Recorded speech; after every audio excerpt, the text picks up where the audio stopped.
So Tucker Carlson did an interview with Epstein's brother, and he points out that he was just days off from a bail hearing, and his brother wasn't suicidal, et cetera, et cetera. Okay, let's just ask a few questions here. If he didn't kill himself, who did? Well, I think we should start asking some questions. We should find out who was in that cell block. The one who is currently dead or missing is the one most likely that killed Epstein. Who was in the cell block? Imagine if they would have tried to put Epstein on trial.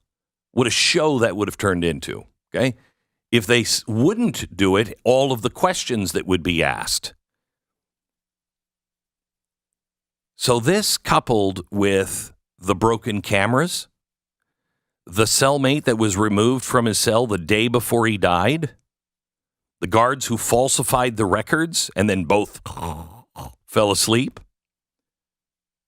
I mean, really, don't you have to be a complete moron to not at least think that's a pretty good possibility that something nefarious is going on? Did anybody find out who exactly ordered the cellmate to be removed after telling the Justice Department that someone would be in the cell with him?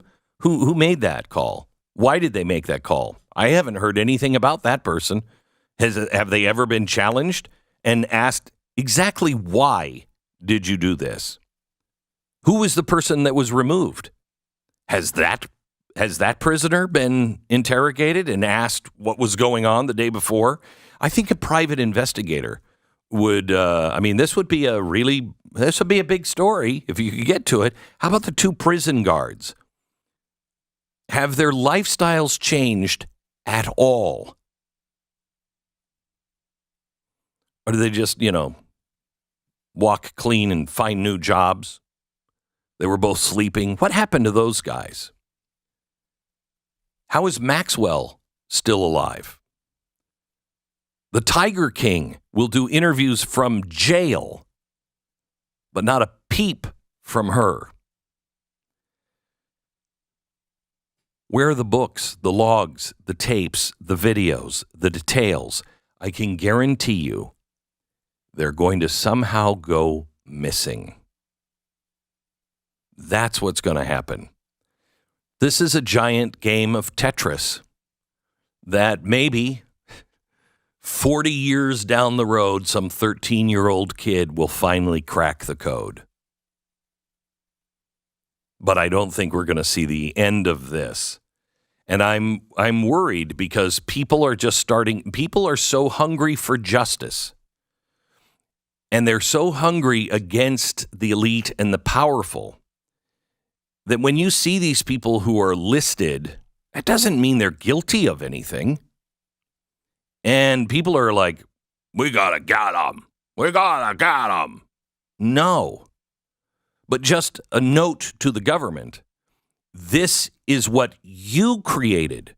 Not me, not any talking head on CNN or Fox or online. This is what you created. You create this when you lie repeatedly and destroy your credibility. And your solution is to silence people who are questioning. It will only make it worse. At some point, there has to be a reckoning.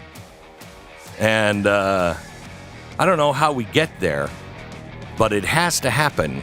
And hopefully it won't be a vigilante reckoning. The truth must be told.